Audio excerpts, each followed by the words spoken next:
Je veux présenter Dr Eliana Elkhoury. La présentation sera en anglais. Cependant, Dr Elkhoury, elle comprend le français, donc à la fin de la session, vous pouvez poser des questions en anglais ou en français comme vous le souhaitez. Donc voilà, Dr Elkhoury is the team lead of Alternative Assessment Project. She's an assistant professor at Athabasca University. She has extensive experience in teaching and learning in K-12 and higher education settings within both Canada and internationally. Her work focuses on education and innovation in teaching and learning and training teachers in alternative ways of doing assessment. Dr. Elkhoury has received multiple grants to conduct research and has published and presented on STEM education, equity in education, and alternative assessment. Her current research interests include innovation in teaching and learning, alternative assessment in multiple disciplines, faculty development, and teacher education. Thank you, Dr. Eliana. You accepted to be here with us. So shall we begin? Yes, thank you so much Thank for you. the introduction. And thank you everyone for being here today. I'm excited to talk to you. I just want to add that I was a teacher before I completed my PhD and I started working in university. So I also have experience working in school classrooms and working with teachers and working with students. Today, I'm going to talk to you about alternative assessment or évaluation alternative. I'm going to tell you about my project. This is something that I have been working on for the last 4 years. I have a website and a team of researchers that we're working together on this. The reason is that I know a lot of instructors, a lot of educators and teachers want to change the way that they do assessment, but they are not sure how, and they're not sure what to do. So my project and my passion also is to collect all these methods that we can use and to share them with you. So today I have a lot of examples that I want to share with you, and I hope that this will be useful. I've included a lot of links at the end. If you want the link to the slides, I can also provide this, and you can also connect with me later if you want and if you have questions. So I'm going to share my presentation now. Okay.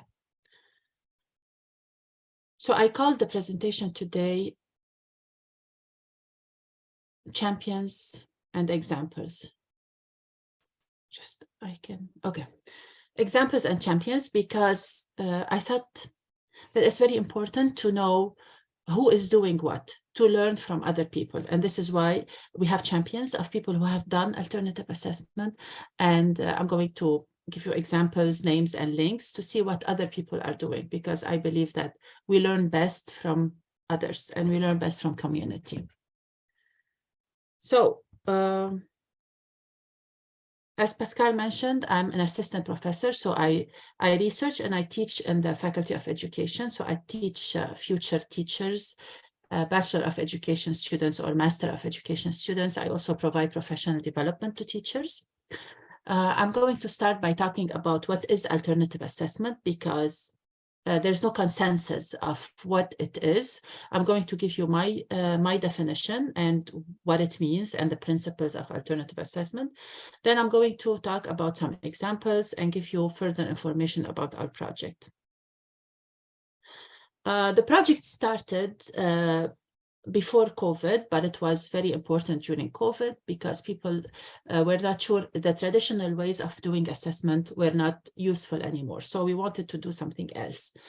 And I received funding to do a social media campaign. I recruited people. I submitted a request and I recruited people from all over the world. I received 130 submissions from educators from all over the world, teaching all kinds of disciplines.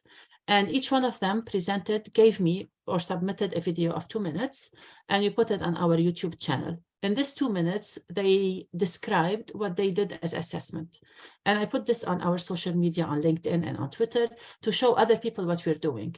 And through this, people connected with each other and they started talking about alternative ways of doing assessment.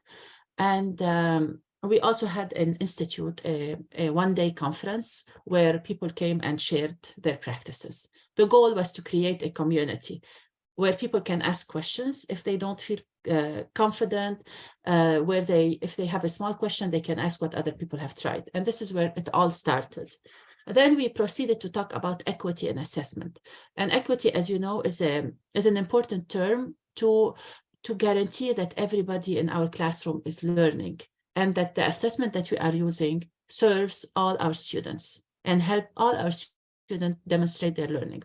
I have a chapter in this book to demonstrate, and it talks about equity in assessment. You can see the link later, and it describes what instructors need to do and what type of equity is there and how can we approach equity. The other one is about the institutional approaches, because sometimes I know, and we have noticed, that teachers want to do things with assessment, but it's not always welcome in the institution. It's not always easy to work with leadership, to work with administration, to work with other teachers. So what can we do about this? Now there's a journal paper coming out on this. What do people do as institutional approaches when they want the whole school or university they are working in to change? The social media campaign I just told you about is where people submitted their videos. And another important part is alternative assessment in the multiple disciplines. I have multiple research assistants working with me, and they research, each one of them researches an area. So I have a research assistant working on science, and we are researching what science instructors do as alternative assessment and what do they use as alternative assessment. We also have humanities, we have languages, we have literature, history, art, so the different disciplines, to understand what people are doing, and then we're going to compare them and see principles that work for all of these disciplines and principles that only work for certain disciplines. Another question is quality assurance. How do we guarantee that, for example, as a grade 12 student who is doing an alternative assessment, how do we guarantee that our school also ranks high in quality assurance measures? And how do we guarantee that our students, when they go to universities all over the world, they can be accepted when they are doing alternative assessment? So this is also another part of our project. We have multiple systematic reviews. We are seeing what is being published in the literature, in the academic literature review and the gray literature. So blogs, YouTube videos, tweets, what people are saying about alternative assessment. Academic integrity is also an important point. I also have a chapter that is coming out, and it talks about academic dishonesty. So what can we do in order to create assessment that students cannot find the solution elsewhere? So instead of saying that, oh, my students are cheating, then I am saying that my students are not engaged in the assessment, and this is why they are cheating. So how can I create an assessment that is engaging? This takes us to artificial intelligence and assessment. That's the latest part of my work, and it is my approach and my team's approach is artificial intelligence is here, and our students are going to use it. And they're going to use it in their future. They're going to use it in their jobs. So how do I prepare them to use it responsibly and to be aware of the possibilities, instead of saying you cannot use artificial intelligence? So that's the approach of alternative assessment and artificial intelligence. Now let's go into definitions. What is alternative assessment? It's a way of thinking about assessment. So it includes the design, the implementation, the feedback, the grading. When we're talking about alternative assessment, we're not only talking about the exam itself, we're talking about how do we prepare for this? How do I give feedback? How do I give grades? So there's alternative grading, there's alternative feedback. It also includes, I'm sure you've heard about assessment of learning as learning and for learning. So when we are talking about alternative assessment, we talk about the three of them. It helps us, alternative assessment helps the student learn, it helps them advance their learning, and at the same time, it helps us see where they are in their learning so we can give them support.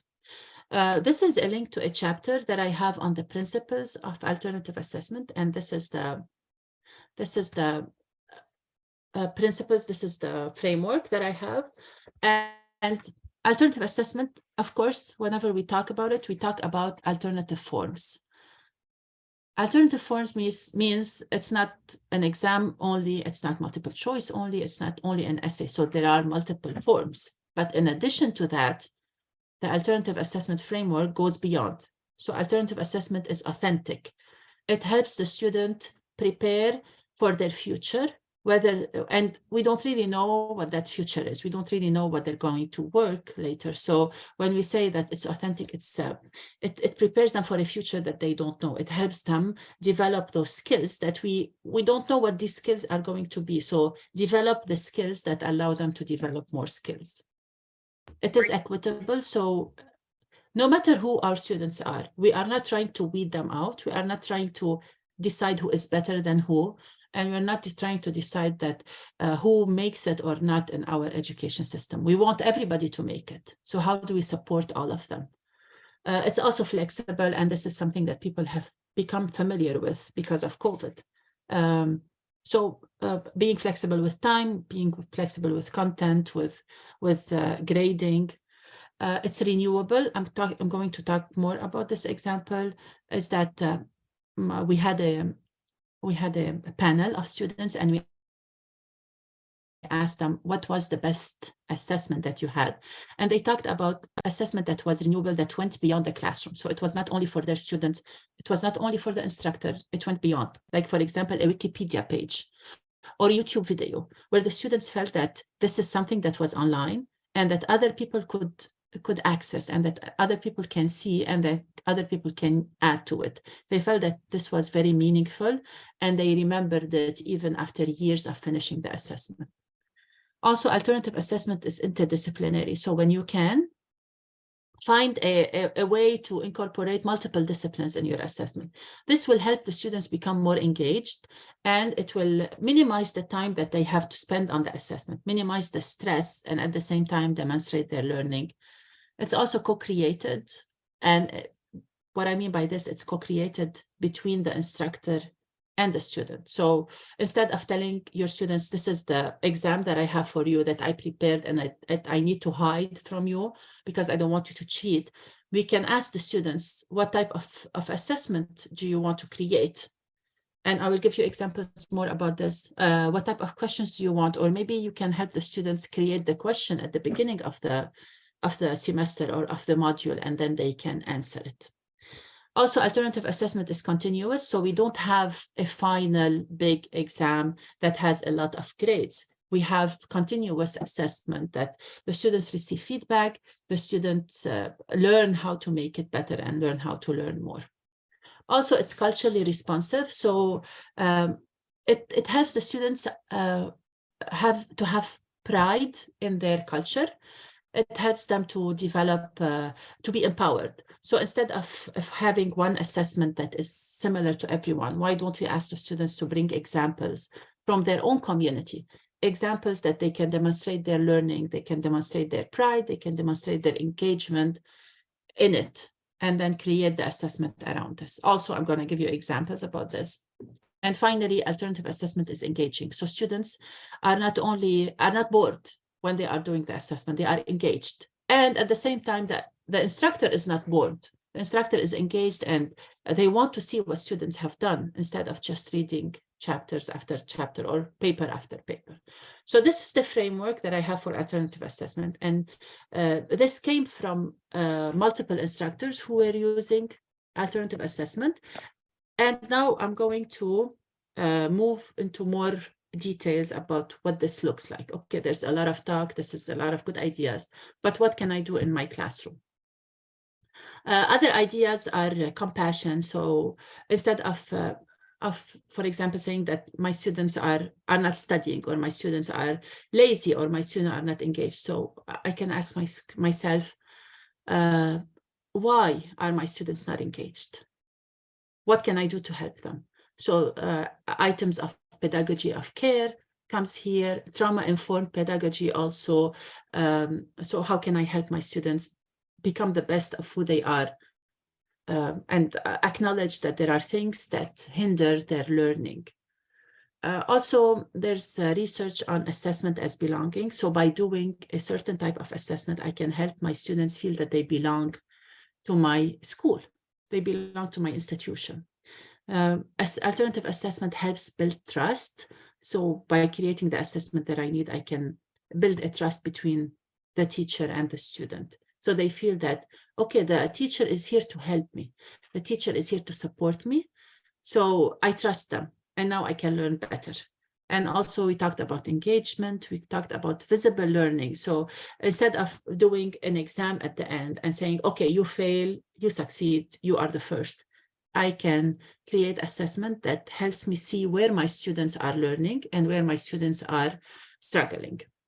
And finally, mental health. So instead of creating assessment that is stressful, I can create assessment that helps my students. I mentioned it's about grading, it's about feedback. So not just giving a grade at the end, but the grade is sometimes it's a negotiation between the instructor and the student. And also, how do I provide useful feedback and constructive feedback that helps my student? So it needs to reflect the world we live in. And it needs to, there's something that works. I know some people tell me that the assessment that I'm using works, so why do I need to change it? So there's something that works, and there's something that works better, and there's something that works best. So why don't we aim for the best in our assessment design? And also, let's think about the evidence that we are collecting. Instead of collecting numbers and percentages of what students are, how many students are succeeding, why don't we collect evidence of, oh, like my students are not able to understand this topic. What can I do better? Okay, now examples. Now this is more exciting. I know I started at the beginning with more theory. Now we're going to talk about more examples. What are people doing? The first one is e-portfolios. I'm sure some of you have heard about this. What is an e-portfolio? It's a collection of artifacts that students have done. For example, you can ask your students, let's say in one topic, let's say in science, you're teaching students science. So you can ask your students that at the end of this course, or at the end of the year, at the end of the semester, you decide, let's say at the end of the semester of these 3 months, you need to give me 3 or 5 artifacts that you have learned from. You're going to tell me what you learned, and you're going to make a connection of what you learned connected with the course. And I need you to present that. I am creating a responsible student when I do this, and I am helping them go beyond their classroom. So for example, a student can say that in this biology class or SVT class, what I learned is about, let's say, photosynthesis. And I went on a field trip, and this is what I saw. So they took their learning beyond the classroom. It's not only the exam. So they provided, for example, they can take pictures of what they did, what they saw in that field trip, and then bring it to the classroom and write a small reflection on that. They can say that I was watching a video and this is what I saw, or I was reading a book with my father and this is what we talked about. Also, they can say that we, in the physics class, this is what we talked about, and it made me think about photosynthesis. What we're trying to do here is the student is responsible for their learning. They have to go and collect these 5 artifacts, and then they have to submit a report telling you what they learned and where. Here, you are following the student. The student is able to make connections beyond the classroom. So to their field trip, to their talk with their father, to their talk with their parents, to the videos that they were sharing, and then they can submit this to you. They can either use videos through their phones, they can use voice recording, they can use pictures that they take with their phone. So there is a lot of things that they can do here. And one thing I want to say is that it requires support. So our students are not used to doing this. And it's important to acknowledge that our students are not used to doing this, and the teachers are not used to doing this. So if we want to do e-portfolios, let's prepare our students and let's prepare our teachers. You can give them, for example, one assignment that has no grade to prepare them, or you can do peer assessment. So students can assess each other's portfolios in order to learn from that. Or you can give them examples of e-portfolios that are online. Or what I do is I create my own e-portfolio and I give my students the link, and then they can go and look at it and see what I did there. An e-portfolio can be public, or it can be only in the classroom. So only the students in the classroom can see it, or it could be only in the class, or only in the school. And also they can submit paper, like hard copies of their e-portfolio, or they can do an e-portfolio set. That's a link, that's a website of their work. And what I'm saying here, it depends on which class your students are and the topic that they are studying. This is something that I really like, and that it helps you get to know your students, especially if they are doing this portfolio and it's a year-long project. So they keep adding to it, they keep adding to their artifacts, and they keep adding to their reflection. And at the end, you really know what your students learn or they did not learn. So how to grade it? This is also a question that I get from instructors. What you can do is you can grade the portfolio itself. So you can go through the pictures, through the reflection, and then grade it. Sometimes instructors have a rubric that they use in order to check. Make sure that it's continuous. So this is not something that you grade at the end of the semester. This is something that first they submit the first artifact, and then you give them feedback. They submit the first reflection, and then you give them feedback in order so they can learn to the next feedback, to the next artifact, to the third artifact. It's not something that you grade at the end and you tell them you passed or not. It's about the feedback that they receive. At the end, something that I do with my students, I ask them to prepare an oral presentation. And in this oral presentation, after they have submitted the artifact to me multiple times, then they prepare a final oral presentation where they talk about the reflection for the artifacts and for the feedback process that they have done with me. And then they can receive feedback from their colleagues too, from their classmates. The second one is renewable assessment. I talked about this. A renewable assessment is an assessment that does not end at the end of the class. So this is something that exists there. They can build on it, and they can change it later. It's open to the public, so other people can see it. Other students from other classrooms, they can see it. There's a lot of examples, so I'm just going to give you a few, but there's a lot. So also I can share more information later that you can see. Three things that I really like are Wikipedia assignments, case studies, and course auxiliary materials. So I'm sure we all have read Wikipedia. And you know, Wikipedia is something that anybody can go in and write. So I, or anybody from your students, can go in and create a username and password and start writing on Wikipedia. So what can we do to ask our students to do renewable assessments? Let's say we can ask them to do copy editing. Are your students learning a formal language? For example, are they learning French? Are they learning Arabic? Are they learning English as a second language or as a foreign language? What you can do is you can ask your students to choose a Wikipedia page. They can take the initial page and then they can copy edit it for mistakes, for grammatical mistakes. Are they learning translation, for example? They can edit these and then submit a report of the things that they fixed, and they can tell you why they fixed it. The why is the most important, because it's not the final product, it's the process that we are looking for here.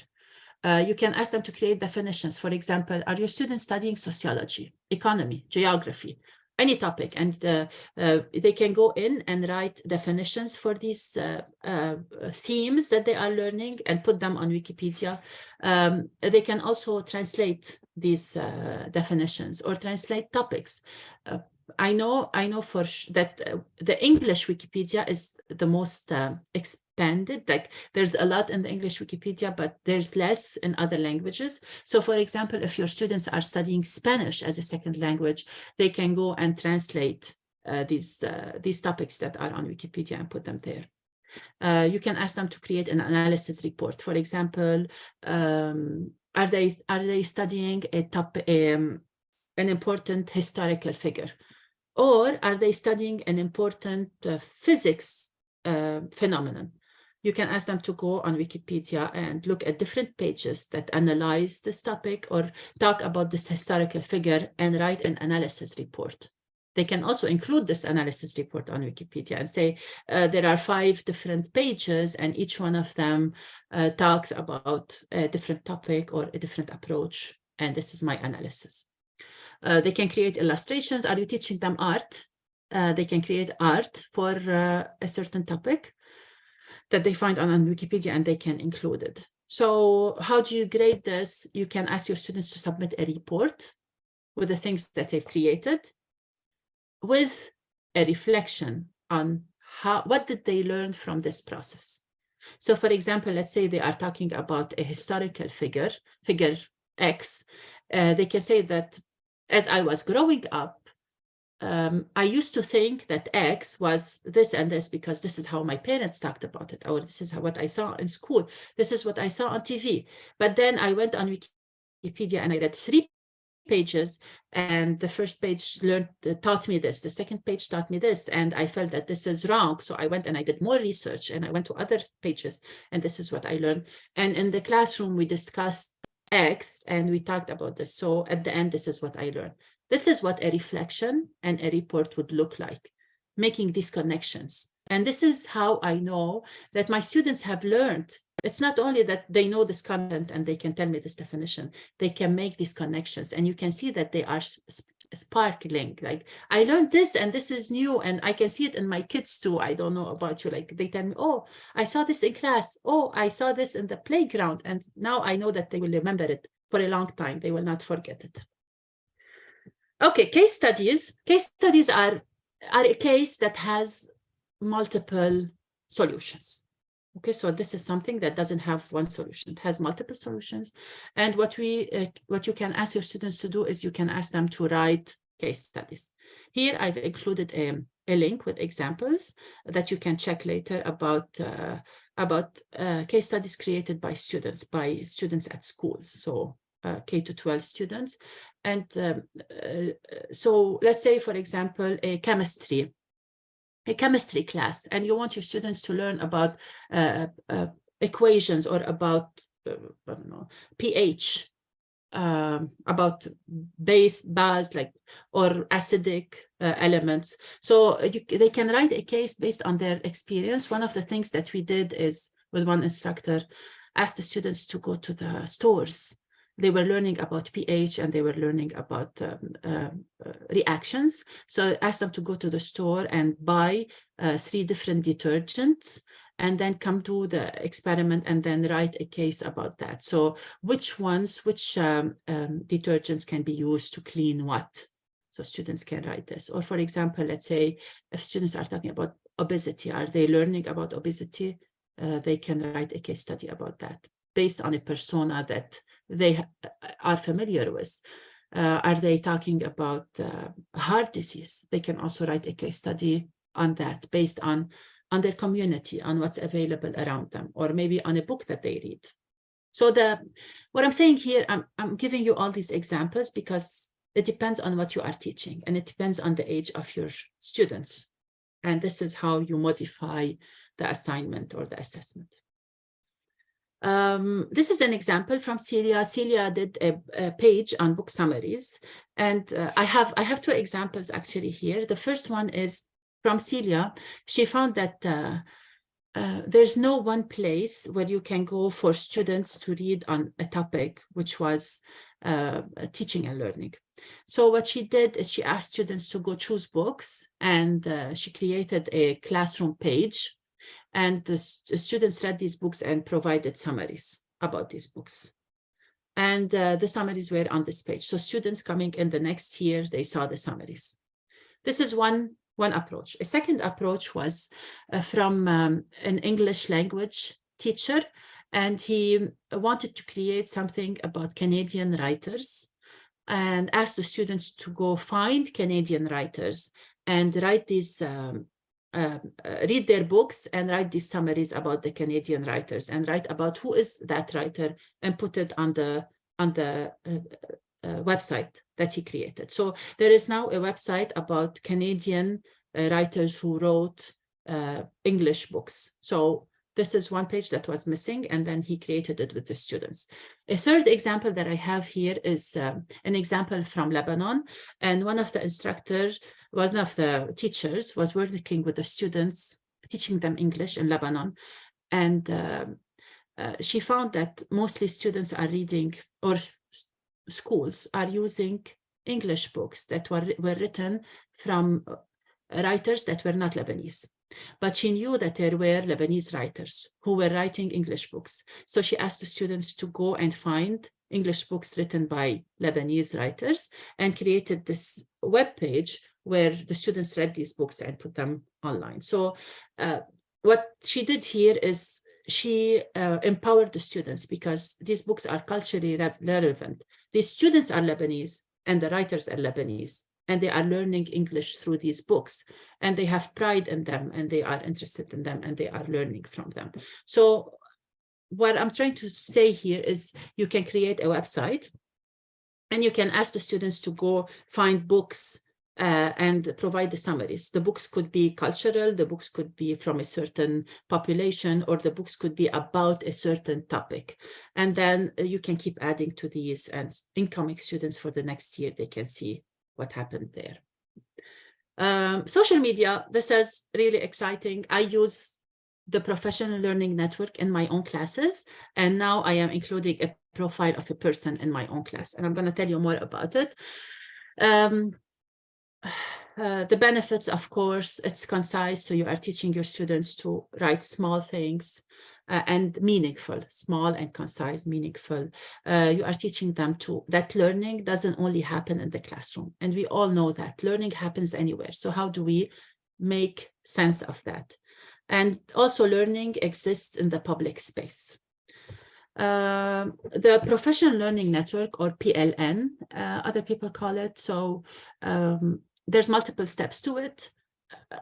Basically, the idea is I am asking my students, this is something that I use. I'm asking my students to go online and find 5 people that they are interested in following and they want to learn from them. So for example, let's say I am teaching them biology, or I am teaching them math. I can ask my students to go and find 5 mathematicians that they want to follow on Twitter or on other social media, but it depends on every generation uses a different social media. So maybe it's TikTok, or maybe it's something else. So 5 people. It could be a mathematician, it could be a math teacher, it could be a math website, or it could be a PhD student doing math. So go and follow them, and then see what they are posting, and then summarize that, and then tell me what you learned from that. So these people, first I taught my students that learning can happen anywhere. I taught my students that to look for appropriate people to follow. So when they follow these 5 people, they have to tell me, why did you follow this person and not somebody else? And sometimes there are these fake accounts. So I am teaching my students to learn about these fake accounts, and some people who post misinformation or disinformation. So helping my students identify that these are people I can follow and people I should not be follow, or I should be skeptic about their information. I'm also helping my students synthesize information.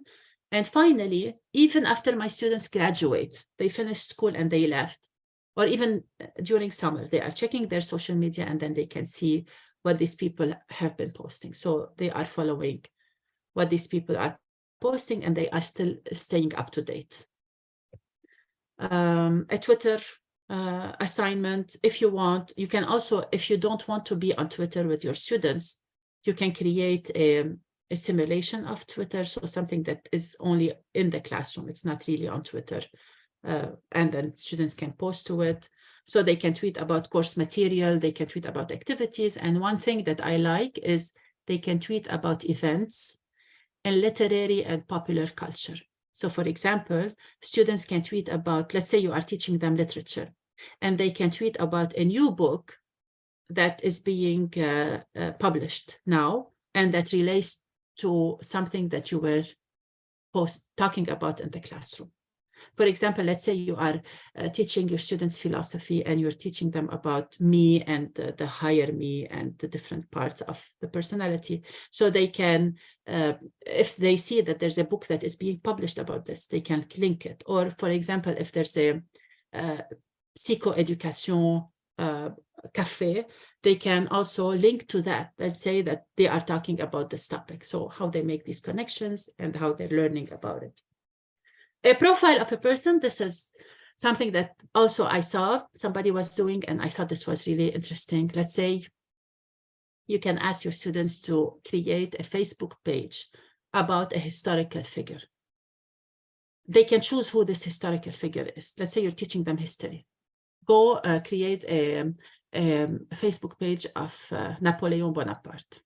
And then in this Facebook page, they can say that in I'm going to just throw a date that is wrong. In 1955, Napoleon Bonaparte on July 1st, he was doing the battle of this. And this is what he posted because he was stressed because there was not enough people in the battle, or they didn't have enough food.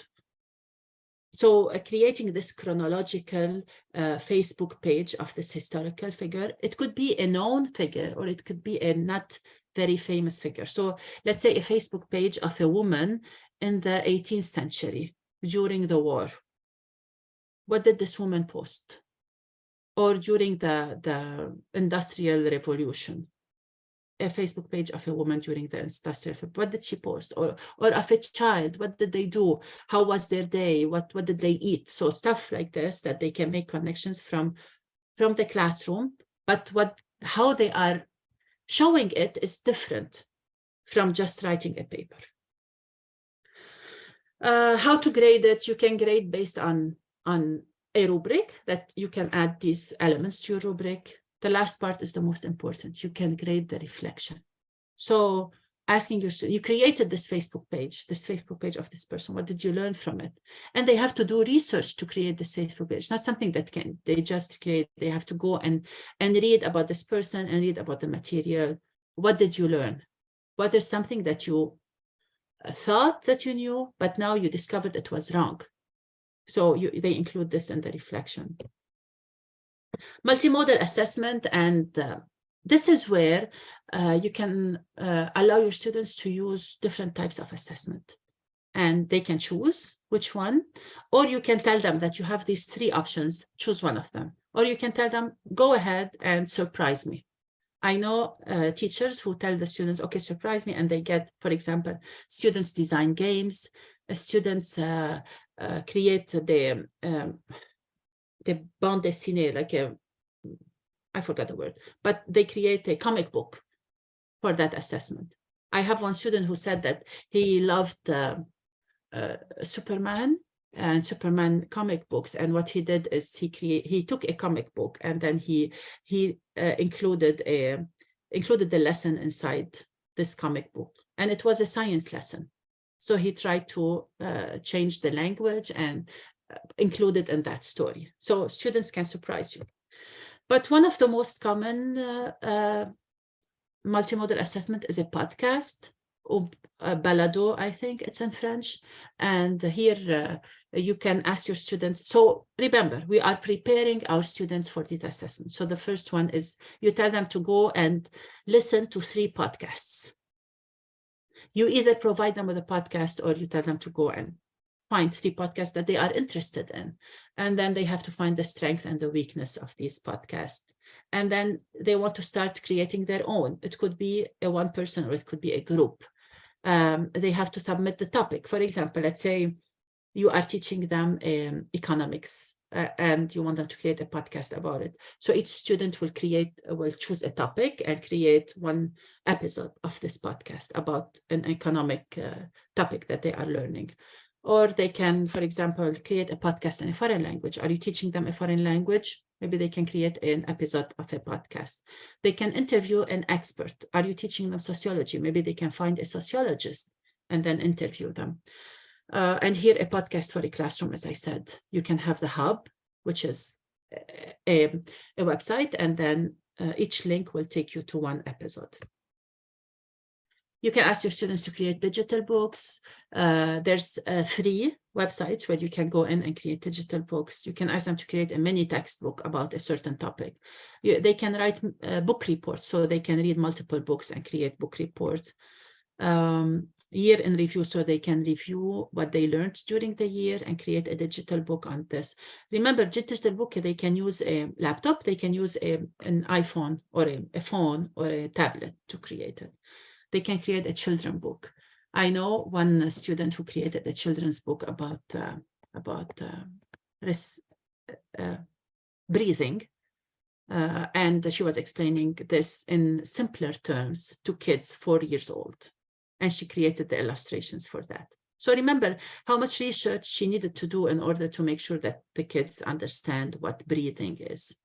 And there's other examples. So how to, for example, how to create a reaction, how to create reflection in physics, how to create a momentum when you throw something. So all of these, they could be created into digital books. Students can go and document using pictures, using videos that they create. They can use their own voice to create these books. These are 2 platforms that allow you to create books for free. Students as partners, and here you can get your students to be your partner in the assessment. So it's not something that is done to them. This is something that they do with the instructor. So you can ask them to write exam questions. I saw one example where the teacher asked the students to write 2 exam questions each and told them at the end, 2 of these questions from all the students will be used in the final exam. So students were excited to submit these questions because they knew that 2 of these questions will be used in the exam. And also the teacher created this pool where all the questions were there, and then students were answering each other's questions. And then they used these questions as a review. So before the final exam, they used these questions to review, they used the answers to review, and the teachers chose 2 of these questions for the final exam. You can ask the students to decide on the assessment. So what do you want your assessment to look like? And then you can take their ideas. Social annotation, for example, on a Google Doc, students can go in and annotate a certain passage that they are reading, and then at the end they can submit a reflection of, okay, this is what I submitted, and then I read the comment of somebody else, and this is what they submitted. So a reflection that summarizes all this social annotation experience. You can organize a debate where students debate with each other, and at the end they can submit a report, they can submit a reflection. You can organize an escape room, and this is very interesting. You can use a Google form to create this escape room. There's multiple resources that help you use this, and Peggy is one of them. She has a tutorial on how to use escape rooms and as alternative assessment. The last 4 ideas, I know we might be coming to the end. You can ask your students to create visual representation, like, for example, concept map, timelines, network representation, and story map. The first one, a concept map is, or a mind map, is a place where they connect everything to one idea. It could also be a collaborative concept map. This website called MindDomo allows multiple people to go in and create one concept map, and they create it together, and they have a free option. So everything I put has a free option, and students create this concept map. And remember, students don't always have the same idea. So getting together to agree to create one concept map allows them to discuss and allows them to convince each other. And this is where learning also is happening. So this is assessment as learning. You can ask your students to create a story map. And here, let me show you an example of this. Let's say they are reading a novel or a book. You can ask them to go and create here. See, this is a story map. This is a map. And then they go in and they put in different geographical locations what happened. So if there's let's say they're reading Don Quixote, they can go in, and then he's traveling from one place to another. They can put what happened in these different locations. else? Okay, timelines. Also, this is another example. This is Tiki-Toki. It's a free website also. Look, you can ask your students to create a timeline, and they can include, look, videos, text, voice for different dates. You see the date here, and they can put it at the bottom. It also has options for 3D timeline. Very nice options. For example, let's say you are teaching them history or geography or even physics or even biology. You're teaching them about viruses, and you ask them track the evolution of how human beings interacted with viruses, so they can go back to the first pandemic, to the second pandemic, to the different types of viruses, and how did people react to that. Network representation. You see here what this person did is a network representation of Spotify, which the music. So what are people listening to, or where are people listening to where? So let's say these people are this country or this region is listening to this. So there's different resources for network representation. And maker space, where you ask your students to create something, and then they discuss it in community, and they do a presentation on this. You can ask your students to create a magazine or a newsletter, or, as I said, a bande dessinée. And this is a free website that students can use. I include this website because it's also important for you to go in and try and to give an example to your students. So I know I gave you lots of examples. I want to say that if you want to try an alternative assessment, start with something small. So one small idea, and try it and get feedback from your students, from your colleagues. What happened? What went well? What went wrong? How would you like me to change? If you are able to co-design with a colleague, let's say you have another person who teaches with you, you can design together an assessment, because it's important to talk and establish multiple check-ins. So this is the main point of alternative assessment. Don't just give them an assessment and tell them, see you in 1 month or see you in 3 months and you submit this assessment. No, submit, for example, every 2 weeks, there's a check-in. There's something that they need to submit. So what is next? We have different things that we are working on. I have multiple workshops, multiple research, but also one thing that I want to talk about is the Alternative Assessment Incubator. And this is a place where if you want to work with me, I can meet with you and the team can meet with you. We can design your assessment with you. So you can give us ideas. We can give you ideas, and then you can design the assessment, apply it in your classroom. And then we do research on what needs to change. So how can you stay connected? This is our website. This is my LinkedIn and the LinkedIn of the project. You can follow me there. This is my email. If you want to send me an email, I would love to connect with you. And finally, I'm going to post the link to a form. If you would like to be in touch with us, if you would like us to let you know what the updates are, or you would like to be a part of the incubator, you can fill the form and I will be in touch with you.